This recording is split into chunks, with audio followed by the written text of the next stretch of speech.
Allons-y à Port-Gentil dans la province de l'Ogooué-Maritime. Là-bas, il est question de la réhabilitation de l'hôpital d'Ontchengue. Le lancement des 10 travaux s'est effectué en présence du président de l'association Tendance Avenir et le secrétaire général adjoint 1 du ministère de la Santé. Les détails, c'est avec Patricia Lidi-Mouilé. Le président de Tendance Avenir, Pascal Wagnou-Ambouroué, passe à l'action. Il n'y aura désormais plus d'ambiguïté possible dans la réfection de l'hôpital de Tchengue. Par ses couches de peinture et ses coups de marteau, les travaux de réhabilitation démarrent officiellement au grand soulagement de tous. En tant que femme, je mesure l'espoir que suscite la réalisation de ces travaux de réfection, surtout de la maternité où les femmes accouchaient dans des conditions très difficiles.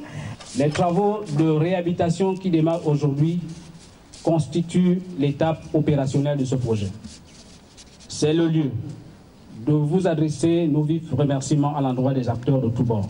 Plusieurs travaux de réhabilitation sont ici réalisés par Bâti-Service et pour le secrétaire général du ministère de la Santé, l'initiative est salutaire. Ce soutien vient à point nommé appuyer les efforts du gouvernement en matière de santé.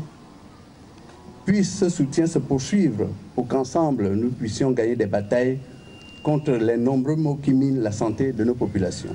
Les présents travaux de réhabilitation concernent entre autres les travaux de signalisation verticale et horizontale, les travaux de menuiserie aluminium, les travaux d'entretien et d'installation de split, les travaux de fourniture en électricité, les travaux de maçonnerie et de carrelage, les travaux de plomberie, les travaux de peinture et d'étanchéité, les travaux de réfection des fosses septiques, auxquels s'ajoute l'acquisition d'équipements techniques pour améliorer l'offre de soins, notamment à la maternité, aux urgences et autres services vitaux par le partenaire VAMED. Un don de médicaments d'une valeur de près de 10 millions de francs CFA, contribution des sociétés pétrolières, a été remis aux responsables de l'hôpital pour parer aux urgences.